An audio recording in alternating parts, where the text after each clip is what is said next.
एक good morning guys, welcome back to another blog. तो आज सुबह के टाइम कितना हो रहा है, 10 बज रहा है और निकलने में थोड़ा लेट हो गया क्योंकि पहुँचे ही हम लोग लेट थे यहाँ पे, तो इसकी वजह से सोने में फिर उठने में लेट हो गया।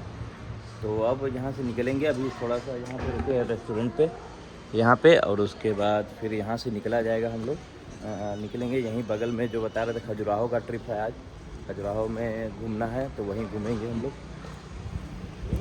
वहाँ घूमेंगे खजुराहो में, देखते हैं क्या क्या है। अभी तो कोई आइडिया नहीं, किसी से पूछे थे तो थोड़ा बहुत आइडिया लगा था। और रात में काफ़ी रास्ता थोड़ा बढ़िया भी नहीं था उतना कि गाड़ी उतनी मेंटेन कर पाए हम लोग स्पीड, तो तब भी काफ़ी मेंटेन करके हम लोग पहुँचे थे।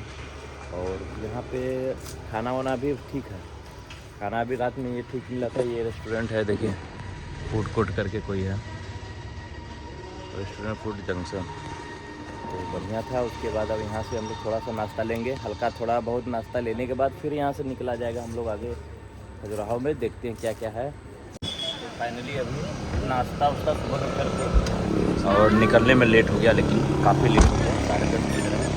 अब करते हैं यहाँ से स्टार्ट, खजुराहो यहीं बगल में ही है, चलते हैं वहीं पर हम लोग। गाड़ी का एवरेज भी देख रहे हैं, ये पेट्रोल वेरिएंट है तो इसका एवरेज देख रहा है 15.6 है, जबकि ये अभी ये 17.34 चला गया था, लेकिन ये रास्ता ख़राब होने की वजह से ये ऐसा हो गया।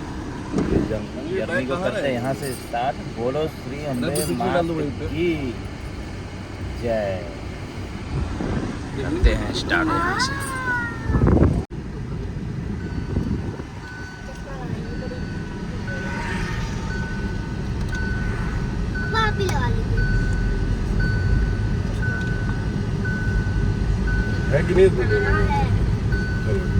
काफ़ी यहाँ पे बहुत ही बढ़िया एकदम हो खजुराहो में, एकदम ये इंटरनेशनल एक तरह से वो लग रहा है कि जैसे काफ़ी भीड़ है यहाँ। खजुराहो एक अलग जगह, ये है जिप्सी है, वही सफारी वाली, जंगल सफारी वाला जिप्सी है, उसी में कराते हैं। खजुराहो में देखिए अभी हम लोग आ गए हैं वामन मंदिर। ये देखिए वामन मंदिर है, गाइड हम लोगों ने कर लिया है तो पूरा जानकारी आपको भी हमको भी मिलता रहेगा। वामन मंदिर, तो अब यहाँ से अंदर चलेंगे। ये वामन मंदिर जो है हम लोग बता रहे थे, यही है वामन मंदिर। चलते हैं।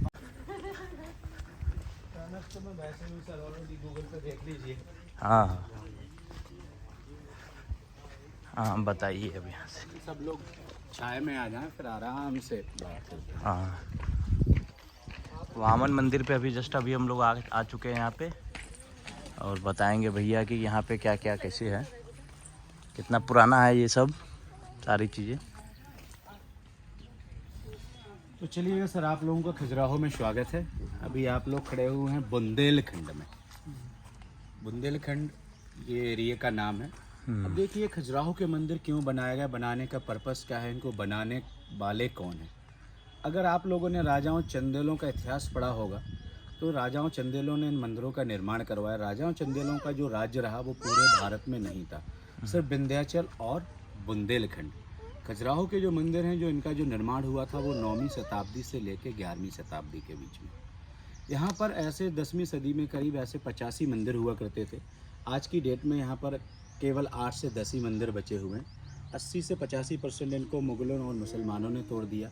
8 से 10% मंदिर आंधी गाज तूफानों में टूट गए। केवल 2 से 4% ही मंदिर बचे हुए हैं। राजाओं चंदेलों का जो शासन रहा वो यहाँ पर 9वीं शताब्दी से लेकर 12वीं शताब्दी तक। ये मंदिर क्यों बनाया गया, बनाने का पर्पस क्या था, रीज़न क्या था।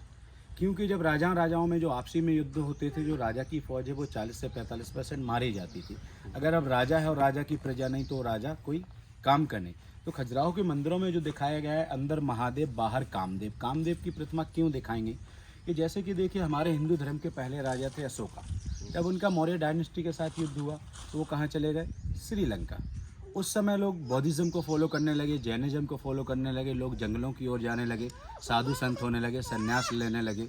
लोग काम शास्त्र पे ध्यान नहीं दे रहे थे। धीरे धीरे सनातन धर्म खत्म होने को जा रहा। तो राजाओं चंदेलों ने ये सोचा कि भाई अगर हमारे सनातन धर्म खत्म हो गया तो फिर पूरा इतिहास ही खत्म हो जाएगा।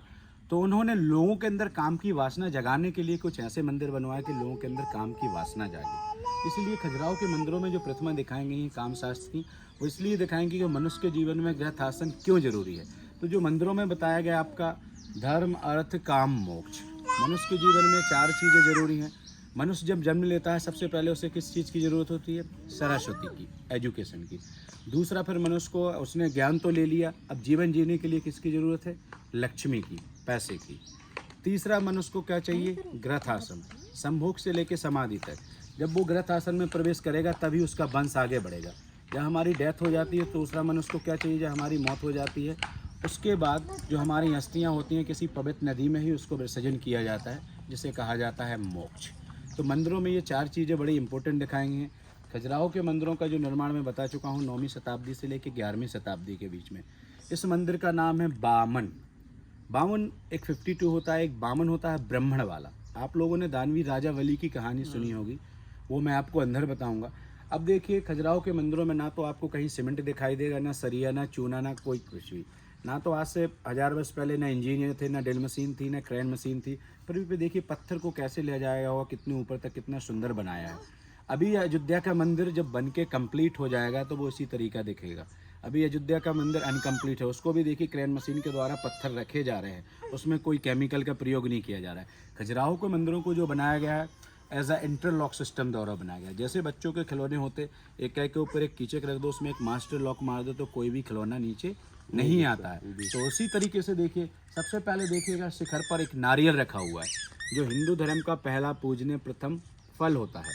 दूसरा, उसके नीचे देखिए कलश। कलश ब्राह्मण का प्रतीक होता है, बिना कलश के कोई भी पूजा संपन्न नहीं होती है।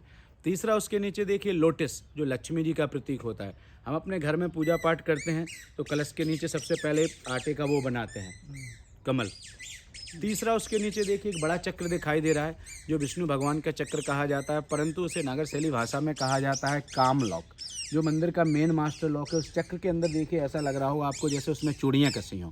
ऊपर एक बड़ा नट टाइप का है, बड़ा बोल्ट टाइप का। ये जो छोटे मोटे चक्र दिखाई दे रहे हैं, सबसे पहले इन चक्रों को खोलना होगा, फिर इस मंदिर की मूर्तियाँ निकालना बड़ा आसान हो जाएगा, क्योंकि इसको इसी तरीके से बनाया गया है। ये छोटे चक्र, बड़े चक्र, मूर्ति को एक एक के ऊपर रखा गया है।